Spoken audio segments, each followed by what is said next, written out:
diseño y evaluación de máquinas de alto desempeño y generación de energía eólica. Es encargado del Laboratorio de Máquinas Eléctricas y del Laboratorio de Análisis y de Control de Máquinas Eléctricas I+D. Actualmente es jefe de área docente de sistemas eléctricos y coordinador del programa Minor en energías renovables y eficiencia energética.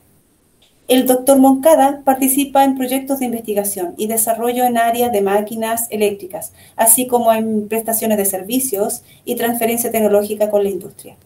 Dejamos con ustedes al académico de la Facultad de Ingeniería de la Universidad de la Frontera, don Roberto Moncada, ingeniero civil eléctrico y doctor en Ciencias de la Ingeniería con mención en Ingeniería Eléctrica.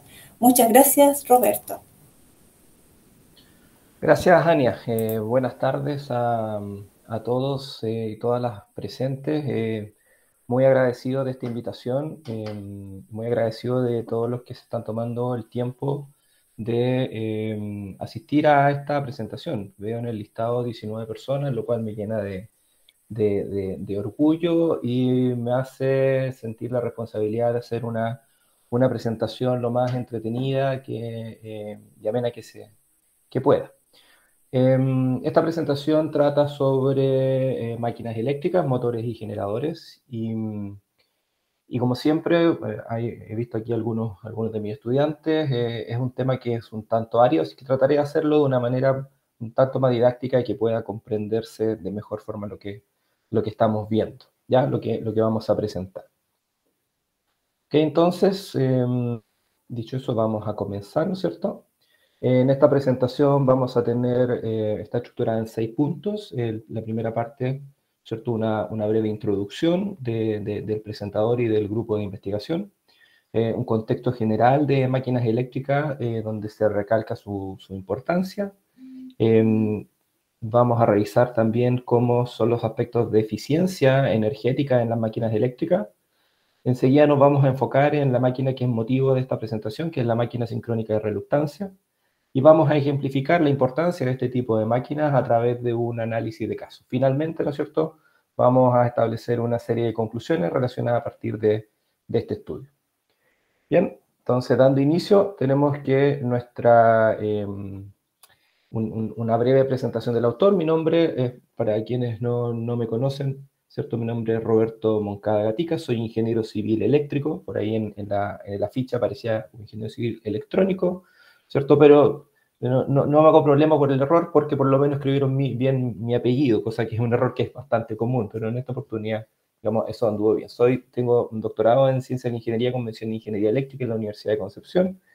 Hice tanto mi pregrado, ¿no es cierto?, mi estudio de ingeniería, como el doctorado en la Universidad de Concepción. Mi tesis la hice en la Universidad de Wisconsin-Madison en Estados Unidos, y una vez graduado hice una estadía de investigación en la Universidad Tecnológica de La Perante de Finlandia, ¿ya? Entonces, a través de este recorrido es que he podido acumular cierto grado de experiencia en el tema de máquinas eléctricas, en particular lo relacionado con el análisis, control y diseño de estos dispositivos que, vamos a ver en la presentación, son fundamentales para los procesos industriales y para la sociedad moderna.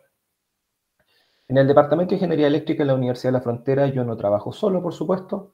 El grupo de investigación del área de electricidad, del área de sistemas eléctricos de energía, está compuesto por 5 académicos.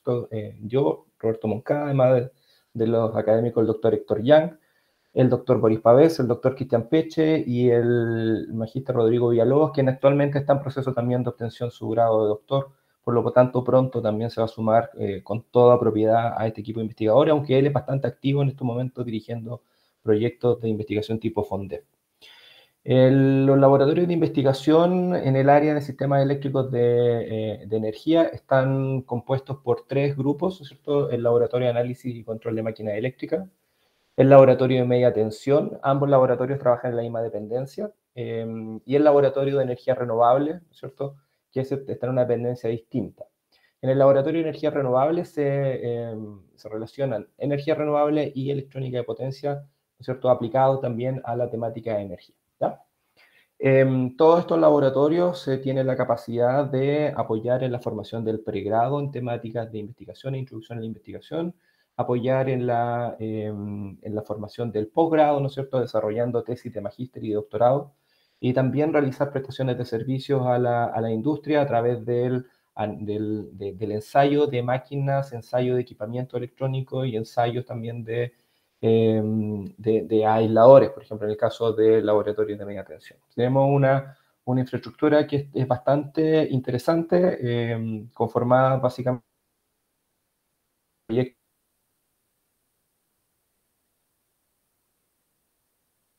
que nos permite cumplir de aspectos propios de la tecnología del área de los sistemas eléctricos de energía. Bien, ahora vamos entrando en detalle a lo que nos convoca en esta presentación. Primero, ¿no es cierto?, vamos a dar un contexto de lo que trata esta presentación y, como ya les dije, esta presentación trata sobre el tema de las máquinas eléctricas. Para los que no son ingenieros o no estudian ingeniería, los que no son ingenieros eléctricos, ¿no es cierto?, o no estudiaron ingeniería eléctrica, máquinas eléctricas se refiere a dos grandes grupos que básicamente es un solo grupo. El primer grupo corresponde a los motores eléctricos, ¿no es cierto? Y el segundo grupo corresponde a los generadores eléctricos. Desde el punto de vista físico, tanto motor como generador son la misma máquina. La diferencia está en el sentido de flujo de la conversión de energía. En el caso de los motores eléctricos, estas máquinas transforman la energía eléctrica que se entrega en sus terminales, ¿no es cierto?, la transforman en energía mecánica que está disponible en el eje y que puede ser utilizada para accionar algún proceso. Mientras que los generadores eléctricos realizan la conversión contraria, es decir, toman la energía mecánica expresada en fuerza y movimiento en el eje y la transforman en energía eléctrica para ser suministrada a los consumos de electricidad. Estas son tecnologías maduras, ¿no es cierto?, desarrolladas ya hace mucho tiempo y son ampliamente utilizadas en esta sociedad moderna. Las encontramos desde aplicaciones domiciliarias de muy baja potencia hasta grandes aplicaciones industriales, ¿cierto?, como son los casos de centrales hidroeléctricas, donde tenemos potencias del orden de los megawatts. Eso nos lleva a pensar o a decir entonces de que el 70% del consumo de la energía eléctrica que se utiliza en la industria es manejada por motores eléctricos, mientras que el 99% de la energía eléctrica generada en el mundo es producida a través de un generador eléctrico.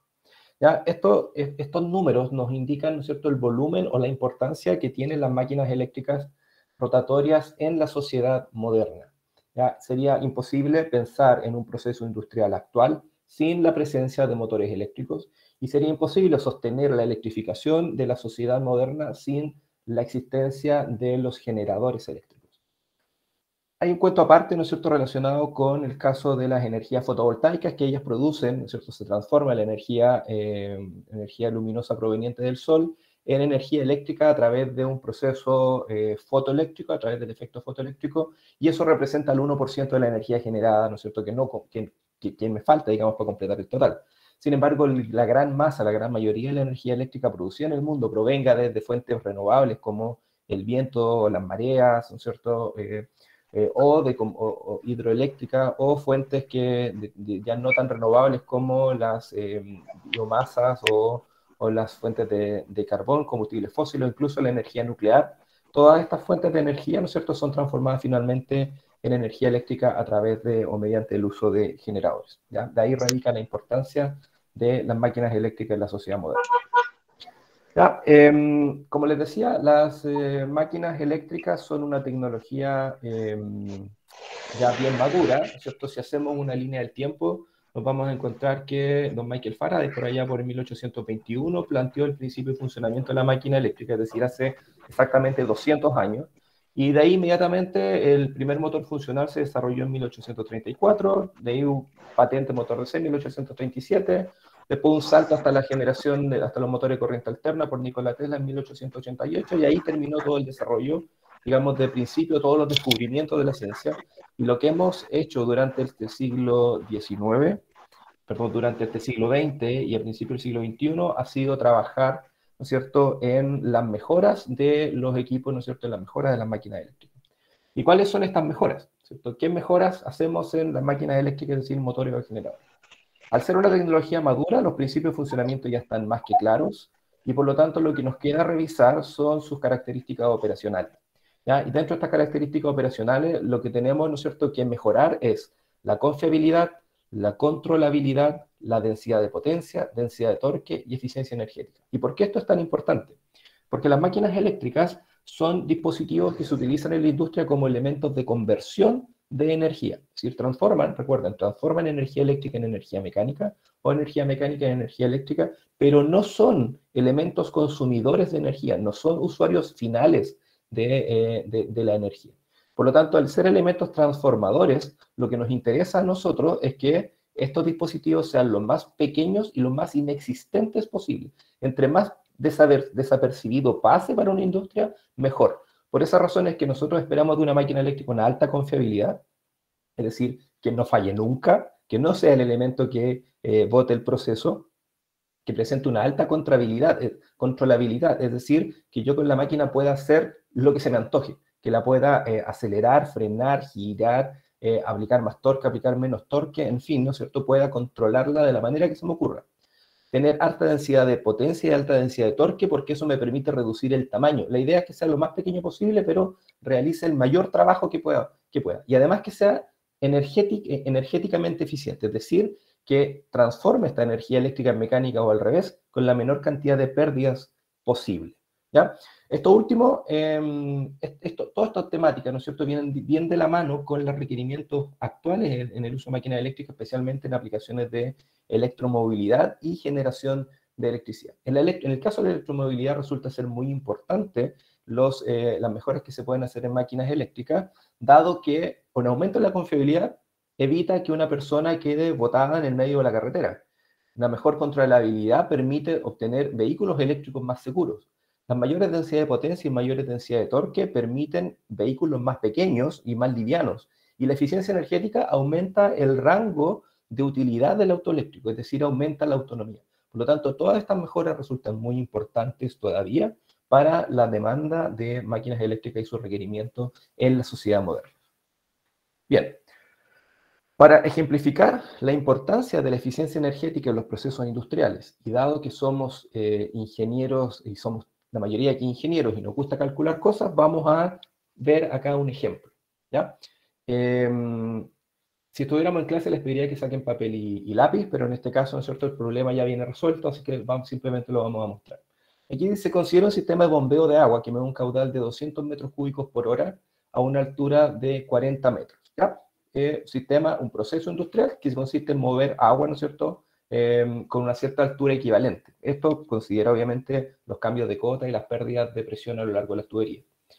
La bomba que se utiliza tiene una eficiencia del 75% y el sistema funciona, ¿no es cierto?, tiene un funcionamiento continuo de 16 horas al día durante los 7 días de la semana, ¿ya? Es decir, un proceso continuo que consiste simplemente en bombear agua. Muy, muy simple. ¿Cuál es la importancia de la eficiencia energética en este caso? Veamos. Desde el punto de vista del proceso, este proceso demanda una potencia de 21,8 kilowatts, lo que al año representa un costo energético de 127 megawatt hora. Es decir, este proceso que se ve acá, ¿no es cierto?, representa un alto costo energético. Y el proceso por sí solo tiene un costo de 10,18 millones de pesos, considerando un valor de la energía de 80 pesos por kilowatt hora.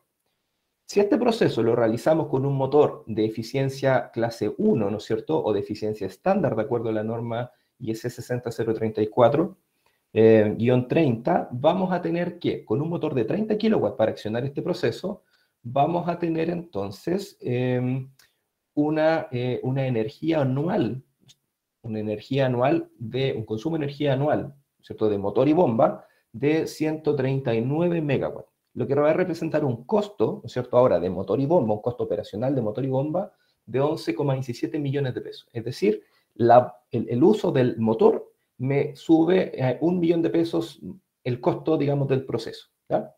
Es decir, el costo total del proceso, 1 millón de pesos representa la operación del motor. Ahora, si utilizo un motor de eficiencia premium, ¿cierto?, de eficiencia IE3, entonces ahora en la energía anual utilizada en este proceso es de 136 megawatts, lo que va a representar un costo en dinero de 10,88 millones de pesos. Es decir, solo 700.000 pesos adicionales al costo a lo que me cuesta el proceso en sí.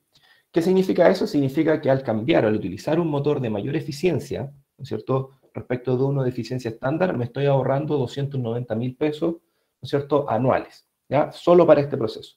Y por la potencia del motor, un motor de 30 kilowatts, ¿cierto? Aquí estamos hablando de que alrededor de en 3 años, ¿cierto? En 2 años y medio, recupero el motor. Es decir, al comprar un motor de eficiencia estándar, perdón, al comprar un motor de alta eficiencia comparado con un motor de eficiencia estándar, en solo 3 años recupero el motor y el motor me queda gratis, ¿ya? Así de importante es el uso de equipamiento, ¿no es cierto?, especialmente de motores de alta eficiencia en los procesos industriales.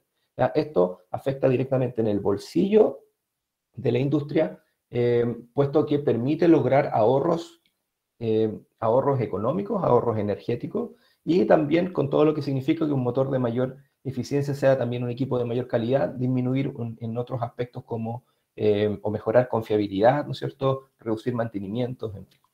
Ya, solo el aspecto energético, el ahorro el que se indica aquí en esta diapositiva.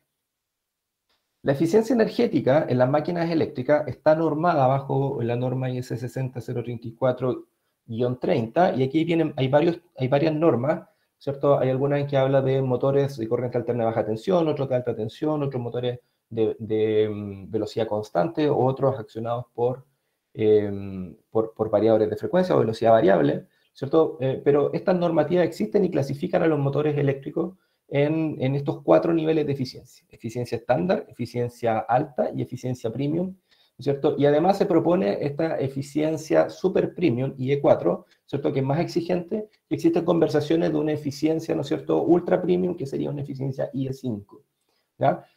Cada una de estas eficiencias obviamente no es igual, digamos, no es una eficiencia pareja para todos los motores, sino que está directamente relacionada con la potencia. En este gráfico se muestra cómo a medida que la potencia va aumentando, ¿cierto?, la potencia de los motores va aumentando, el requerimiento de eficiencia también se vuelve a ser cada vez más exigente, y entre cada uno de estos rangos, ¿no es cierto?, de estas clasificaciones, las diferencias son menores.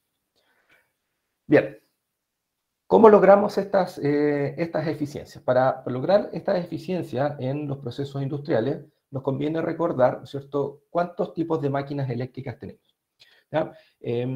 Y estos motores eléctricos, ¿cierto?, estas máquinas eléctricas las podemos clasificar en 3 grandes grupos dependiendo del tipo de alimentación que tengo, o sea, del tipo de energía eléctrica con la que se alimenta. Vamos a tener, ¿no es cierto?, el primer grupo, que son los motores de corriente continua, que se alimentan con corriente continua, ¿cierto? Estos motores se utilizaron antiguamente en la primera mitad del siglo XIX, actualmente ya no se utilizan mucho en la industria, puede que se encuentren en algún proceso, ¿no es cierto?, que tiene requerimientos particulares, lo podrán encontrar, pero ya están muy de retirada en la industria por algunos problemas de operación que tienen. ¿Ya? Luego tenemos las máquinas de corriente alterna trifásica, que estas sí son de amplia utilización, ¿ya? Y luego tenemos las máquinas de corriente alterna monofásica, cuyo uso industrial tampoco es tan masivo, pero sí tiene una alta aplicación en pequeños talleres, maestranzas y aplicaciones domiciliarias. Dentro de las máquinas de corriente alterna trifásica tenemos 2 tipos, ¿cierto? Tenemos a la máquina sincrónica y la máquina asincrónica. La máquina sincrónica, también conocida como motor de inducción, tienen a su vez dentro de ellas, están dentro de ellas el motor de inducción con rotor bobinado y el motor de inducción con rotor jaula de ardilla. Y en la máquina sincrónica tenemos estos 3 tipos: motor sincrónico bobinado, motor sincrónico de imanes permanentes y el motor sincrónico reluctancia. En nuestra presentación nos vamos a concentrar en este grupo. En las aplicaciones industriales, la elección por defecto de máquinas eléctricas es esta máquina de inducción con rotor jaula de ardilla, la que tenemos ahí. Y para los que no son, los que no estudiaron electricidad, ¿no es cierto?, el nombre jaula de ardilla se debe precisamente a que el rotor de la máquina, ¿cierto?, esta pieza, que es la pieza que gira, está conformada por un sistema de barras que asemeja a una rueda de hámster, ¿no es cierto?, a una rueda de ardilla. De ahí viene su nombre. En una máquina eléctrica, nosotros vamos a tener pérdidas. Como es un elemento transformador de energía, tenemos pérdidas. Y estas pérdidas, ¿cierto?, se producen en el cobre del estator, ¿cierto?, que son las bobinas de la pieza fija, ¿cierto?, las pérdidas en el núcleo, que es la pieza de hierro, ¿cierto? Vamos a tener pérdidas en el cobre del rotor, que son las bobinas que están en el rotor, las pérdidas por fricción y ventilación, que son pérdidas mecánicas, y un conjunto de pérdidas que se producen por momentos o elementos no lineales o fenómenos no lineales que aparecen dentro del proceso de conversión de energía. ¿Ya?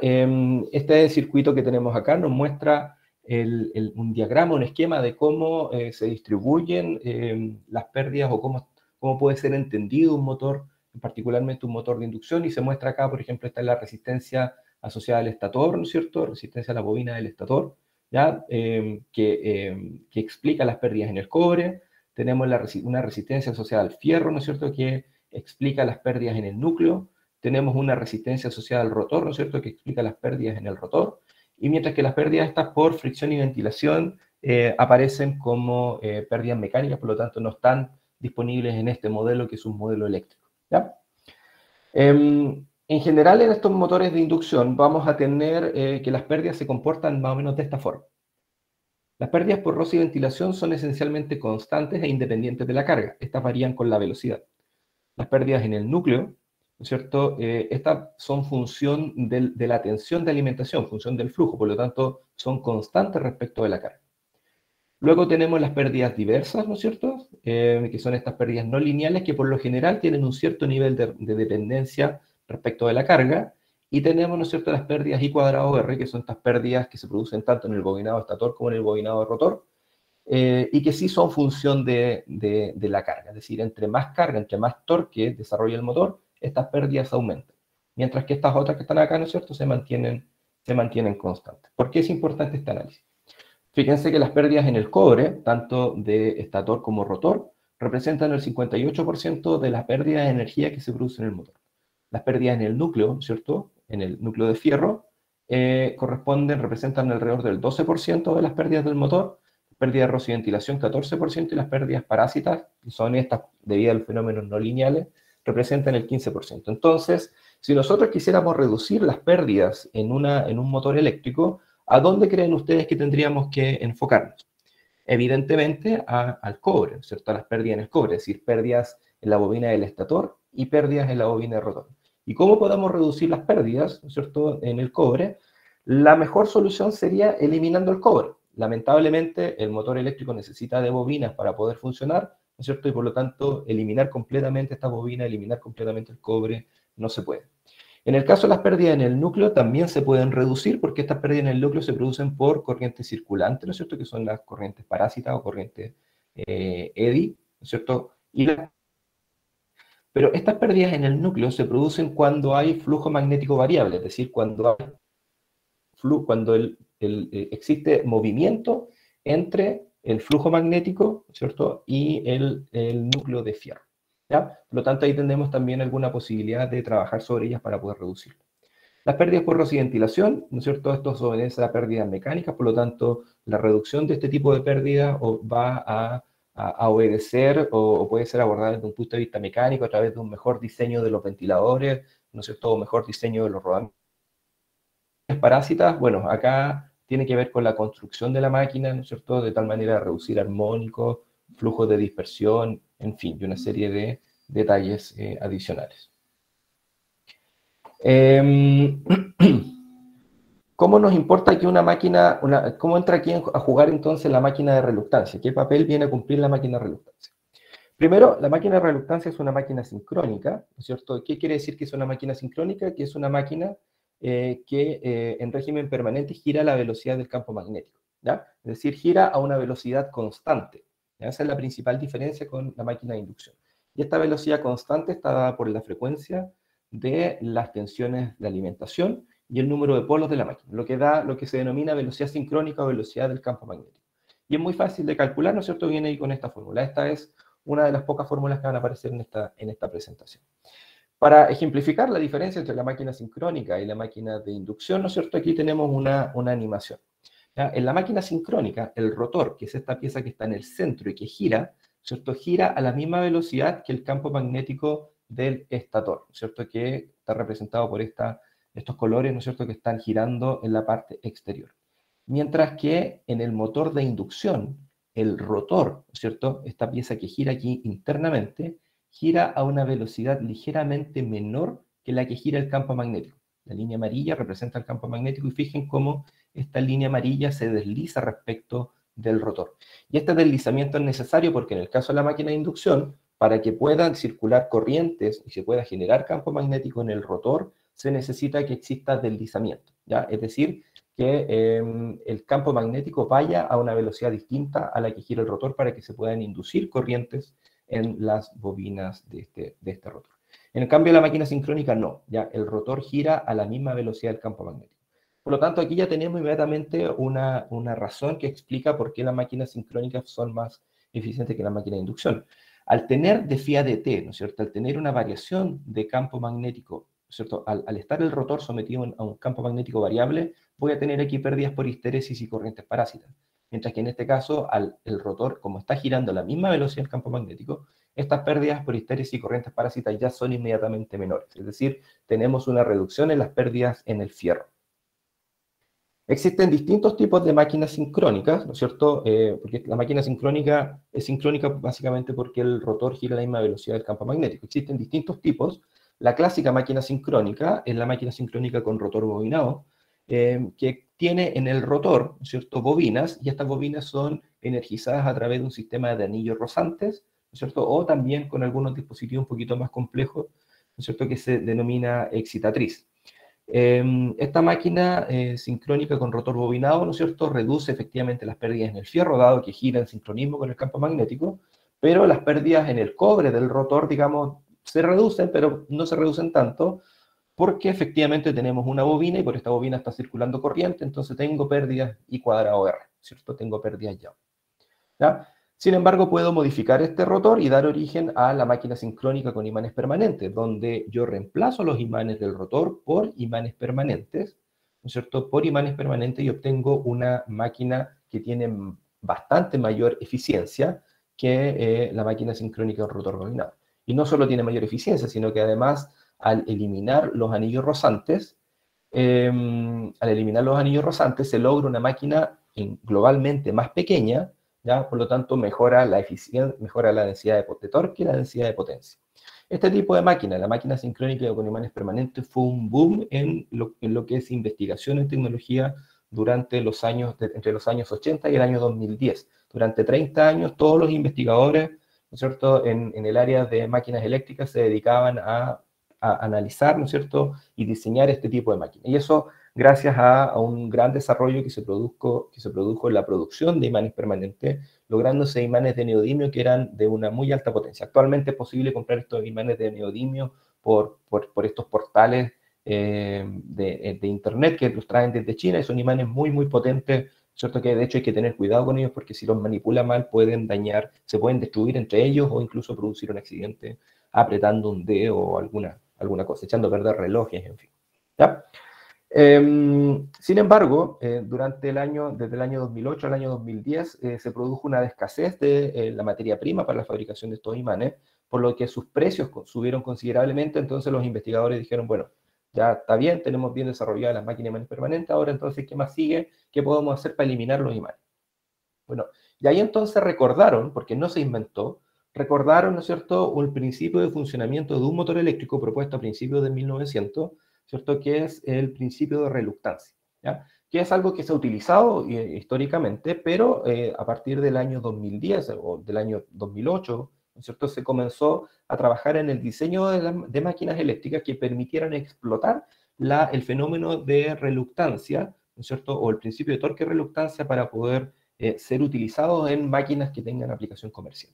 Y de ahí surge entonces la máquina sincrónica de reluctancia. Y si ustedes la ven acá, tiene un diseño bastante extraño. Es una máquina sincrónica, pero que no tiene bobinas en el rotor ni tampoco tiene imanes, ¿ya? Entonces, ¿cómo funciona esta máquina? ¿Ya? ¿Cómo funciona? Bueno, el principio de funcionamiento de esta máquina es muy, muy simple. Y todos ustedes o más de alguno de ustedes que alguna vez jugó con imanes, probablemente hizo el experimento de poner un imán por sobre la mesa y un imán por debajo de la mesa y mover el imán que estaba por debajo. Y al mover el imán que estaba por debajo, el de arriba también se movía. Si ustedes reemplazan el imán que está arriba por un pedacito de fierro, ¿no es cierto?, por una barrita de fierro, y hacen el ejercicio, obtienen exactamente el mismo resultado, ¿ya? Entonces, y eso se puede ejemplificar con este diagrama que tenemos acá. En la máquina de reluctancia, nosotros vamos a tener un campo magnético, ¿no es cierto?, que en el ejemplo que le estoy dando, este campo magnético es impuesto por el imán que está debajo de la mesa. En el caso de la máquina de reluctancia, este campo magnético es impuesto por las bobinas del estator, y en el rotor, ¿no es cierto?, o sobre la mesa, se coloca un pedacito de fierro, y este pedacito de fierro se va a orientar a la posición, se va a alinear con el flujo, naturalmente se alinea con el flujo. ¿Ya? Esto obedece al principio físico de que todos los sistemas tienden a la posición de mínima energía, y resulta que aquí la mínima energía se alcanza cuando esta barrita está alineada con el campo magnético. Por lo tanto, por este principio de reluctancia aparece un torque, ¿no es cierto?, que es el que hace que esta barrita se tuerza, ¿no es cierto?, y se alinee con el campo magnético, y este torque se puede calcular, ¿no es cierto?, lo podemos calcular mediante esta expresión. O sea, este torque depende del flujo, va a depender del flujo magnético, ¿ya? Va a depender de la inductancia a lo largo de la barrita y la inductancia a lo ancho de la barrita, ¿ya? Entre más larga la barrita, ¿no es cierto?, mejor, y entre más angosta la barrita, mejor. Se obtienen mejores relaciones de torque. Obviamente, dentro de un motor eléctrico para aplicación comercial, uno no va a colocar una barrita de fierro, y lo que hace, o lo que hicieron los investigadores durante la década pasada y también en la década actual, es trabajar en el diseño de estructuras magnéticas en el rotor que traten de maximizar, ¿no es cierto?, este torque de reluctancia, es decir, maximicen la diferencia entre las inductancias, pero mantengan propiedades como bajas vibraciones, ¿no es cierto?, estabilidad mecánica, en fin, una serie de temáticas relacionadas directamente con la operación. Y así encontramos, por ejemplo, diseños con barras más o menos cuadradas, ¿no es cierto?, semicuadradas, o barras ya directamente elipsoidales como las que tenemos aquí. También se encuentran estructuras de máquinas de reluctancia con laminaciones transversales, longitudinales, en fin. Aquí ya los investigadores nos ponemos creativos y empezamos a diseñar una serie de geometrías cuyo objetivo sea maximizar la LD, es decir, la inductancia en el eje directo, sea lo más alta posible, lo que es equivalente a hacer que esta barrita sea lo más largo posible, y una LQ, ¿no es cierto?, inductancia eje cuadratura, lo más pequeña posible, es decir, que esta barrita sea lo más delgada, ¿no es cierto?, que se pueda, ¿ya? Si la adelgazamos mucho, vamos a tener problemas de saturación, y si no la adelgazamos tanto, vamos a tener problemas de saliencia. Bien, en eso consiste la investigación en las máquinas de reluctancia, ¿no es cierto? Consiste en encontrar las geometrías que maximicen este torque, ¿ya? Que maximicen ese torque. Ok, ¿qué ventajas presenta esta máquina de reluctancia? La forma en que lo estamos presentando, ¿no es cierto? Primero, tiene ventajas desde el punto de vista económico, dado que está compuesta sola por hierro y cobre, no hay imanes, por lo tanto es una máquina de construcción más barata. También, al no tener imanes en el rotor, el montaje se hace más fácil y más barato. En el caso de la máquina sincrónica con imanes permanentes, cuando yo monto el rotor sobre el estator, dado que las distancias son muy pequeñas, se producen fuerzas axiales muy, muy grandes que deben ser contrarrestadas por la infraestructura. En el caso de la máquina sincrónica reluctancia eso no existe, por lo tanto es mucho más fácil de construir. Es una máquina eficiente, dado que no hay pérdidas en el rotor, ¿no es cierto?, por efecto Joule. Y es una máquina además confiable y robusta porque no hay riesgo de quemar el rotor, porque no hay bobinas en el rotor. Ya se puede cortocircuitar en una aplicación como generador, usted puede cortocircuitar los terminales y no va a pasar nada porque no hay excitación interna. Sin embargo, no todo es color de rosa, y esta máquina presenta también desventajas. Estas desventajas son que operativamente la máquina funciona con un bajo factor de potencia, lo que significa que la alimentación de esta máquina debe ser ligeramente sobredimensionada, ¿ya? Y además, al no haber excitación interna, esta excitación debe ser provista por la red, ¿ya?, o por la fuente de alimentación, es decir, se requiere el uso de convertidores de potencia, de variadores de frecuencia. Y esta operación, a su vez, ¿no es cierto?, al operar con bajo factor de potencia, esto hace de que el convertidor de potencia al lado de la máquina, al lado del motor, deba tener semiconductores un poquito más grandes, un poquito sobredimensionados.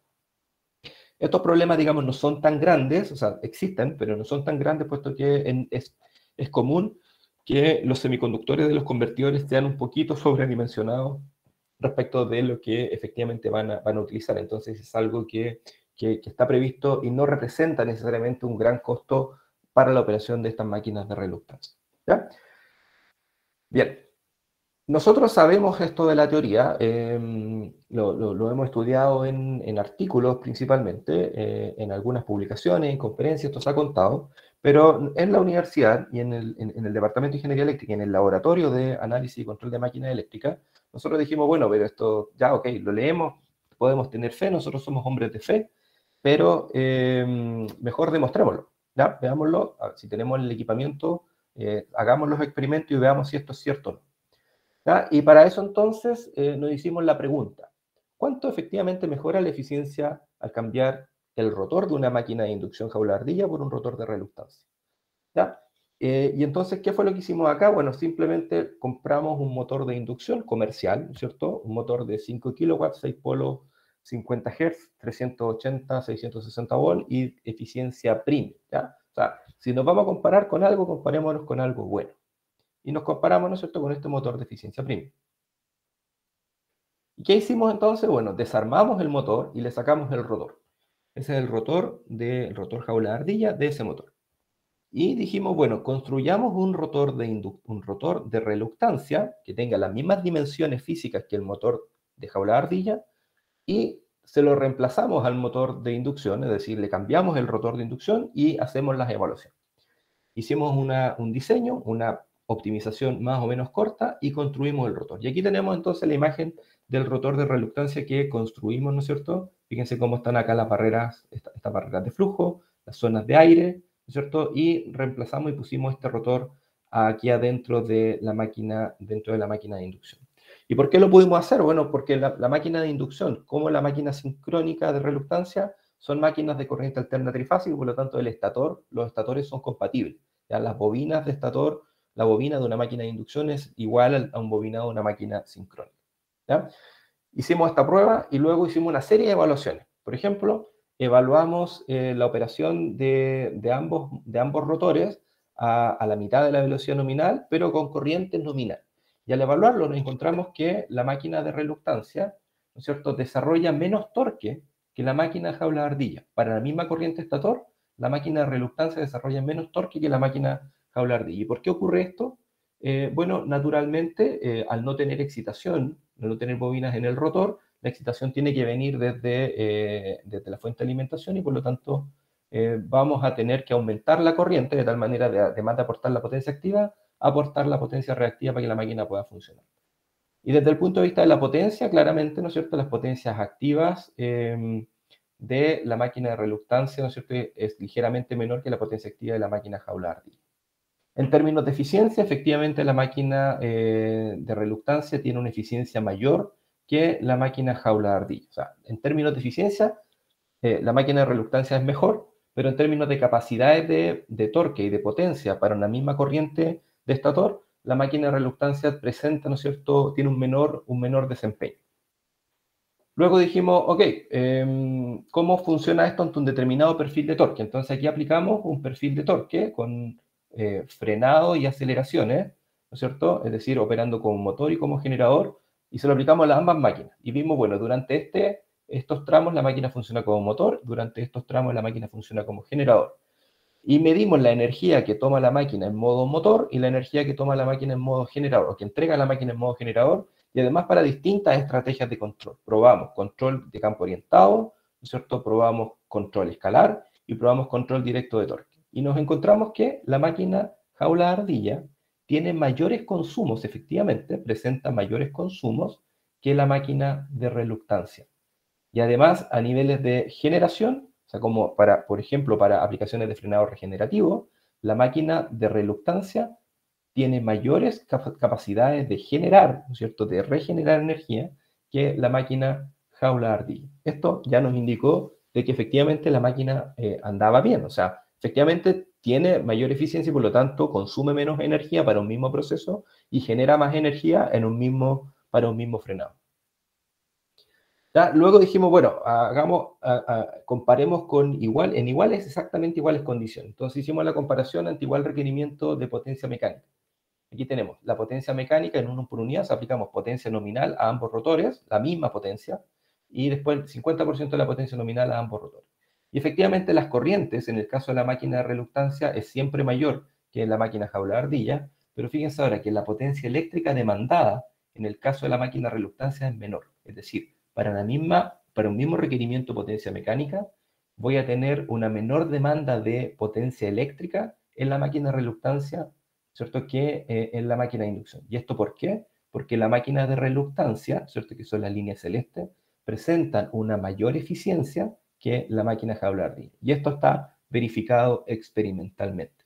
Ahora, alguien podrá decir, bueno, pero esto es válido solo para los puntos de operación que evaluó. Sí, puede ser, ¿cierto? Eso es cierto, pero también hicimos una comparación de acuerdo a la norma IEC 60084-2-3, que trata específicamente máquinas eléctricas operadas desde variadores de frecuencia operadas a velocidades variables. ¿Ya? Por lo tanto, y entrega un método que permite interpolar las pérdidas para distintos puntos de operación. Selecciona puntos de operación específicos y luego, a partir de los resultados, permite construir una fórmula, ¿cierto? Una fórmula de interpolación para calcular eficiencia y pérdida en cualquier otro punto. ¿Ya? Y aquí lo que encontramos entonces, al hacer esta evaluación, es que la máquina de reluctancia presenta, ¿no es cierto?, un 4% menos de pérdida que la máquina jaula de ardilla. ¿Ya? Es decir, las pérdidas en la máquina jaula de ardillas son de 14%, ¿no es cierto?, para esa aplicación, mientras que las pérdidas en la máquina de reluctancia son solo de 10%. ¿Ya? Existe una reducción de pérdida en torno al 4%, que si lo comparáramos pérdidas o pérdidas, ¿no es cierto?, tendríamos que la máquina jaula de ardilla tiene un 66% menos de pérdida que la máquina de reluctancia tiene un 66% menos de pérdida que la máquina jaula de ardilla.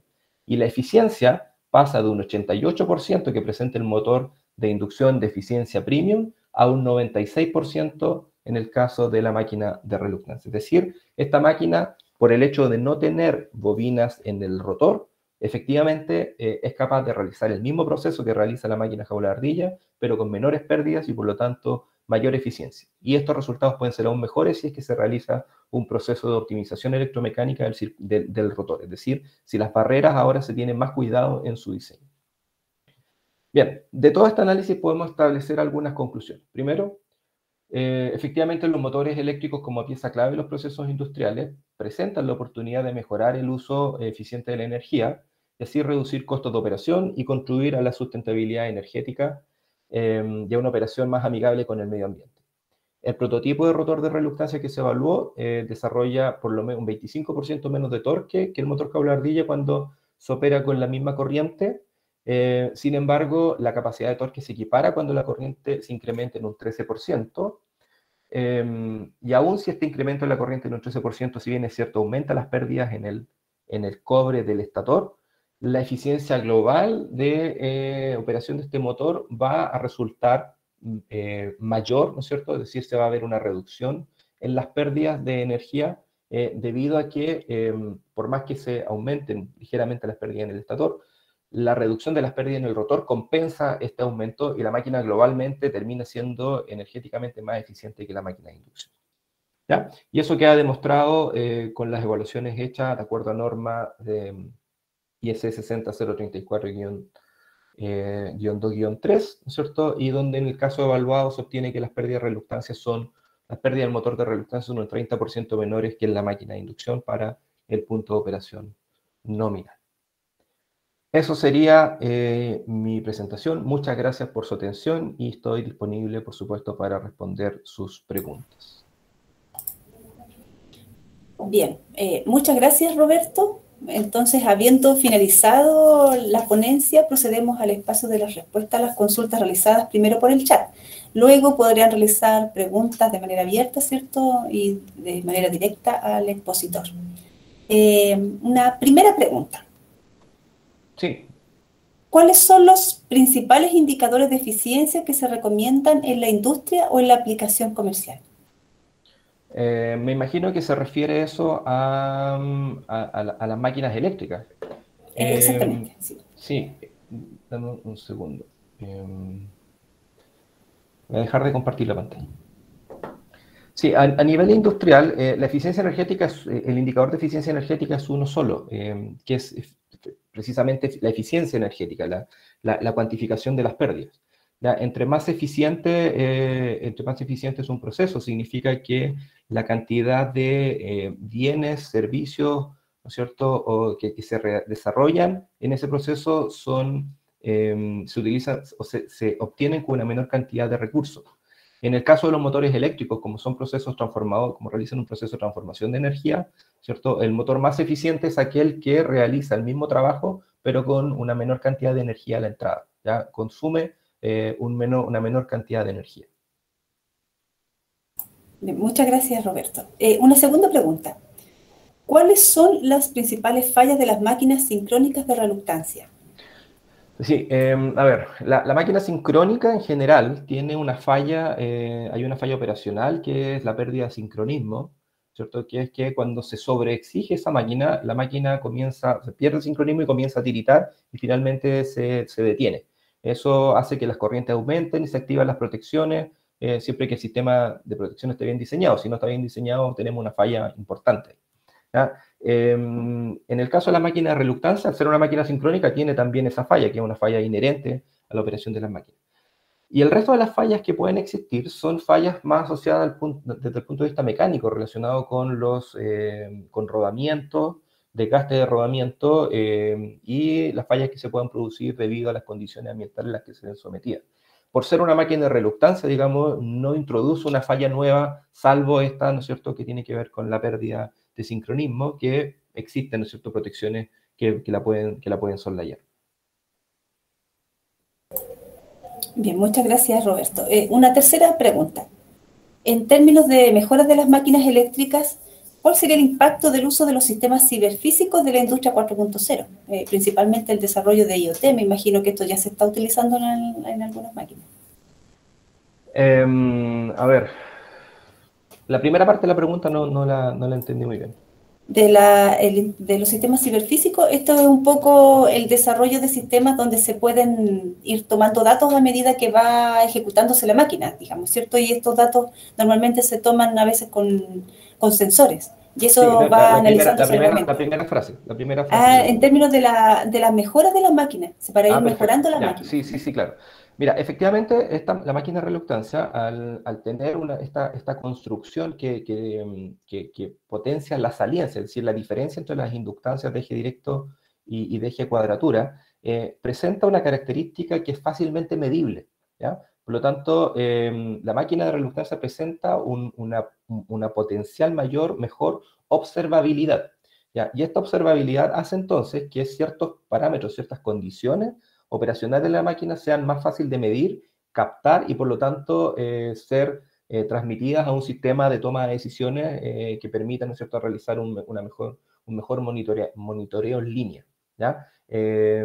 Obviamente, ese es otro aspecto muy importante en la investigación de diseño de máquinas, que es diseñar máquinas que mejoren esta observabilidad. Se introducen por lo general, se introducen pequeñas excentricidades o asimetrías en la máquina que permiten detectar ciertos fenómenos que den cuenta de si la máquina está girando bien, está produciendo buen torque, si está funcionando con adecuados niveles de aislación, ¿no es cierto? Eso es una línea de investigación dentro del área de las máquinas eléctricas. Bien, muchas gracias, Roberto. Ahora vamos a pedir al público, si alguien tiene alguna consulta, puede levantar la mano para darle el paso. ¿Alguien tiene alguna consulta que quiera realizar al expositor?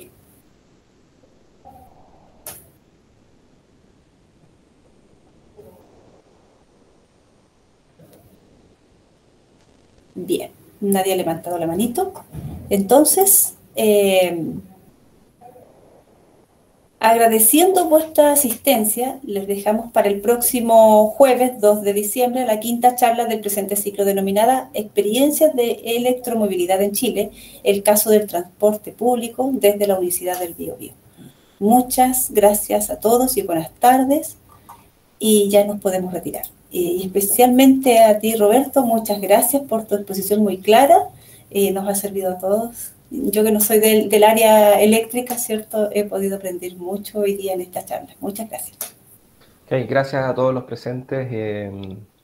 Gracias también por las preguntas. Efectivamente, los temas, como dije al principio de la presentación, la temática de máquina eléctrica un tanto árida para los no especialistas. Y la intención de esta presentación era tratar de mostrar un tema que, si bien es cierto, es complejo, pero tratar de acercarlo, digamos, a toda la comunidad. Así que eso. Yo, en la presentación está mi correo electrónico. Cualquier duda, ¿no es cierto?, que les surja, me pueden contactar. Siéntanse con la libertad de hacerlo. Y yo con gusto responderé las consultas que pueda. Y si no puedo, trataré de derivarlos con alguien que lo pueda hacer.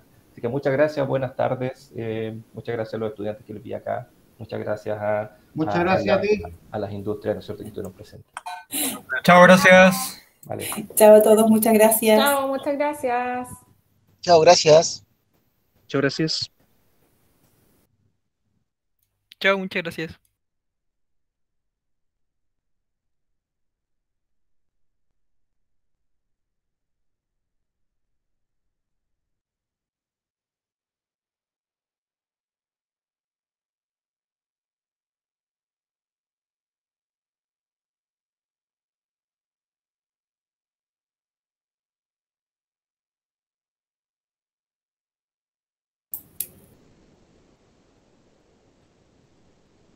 Bien. ¿Se puede parar la grabación o no, Fran?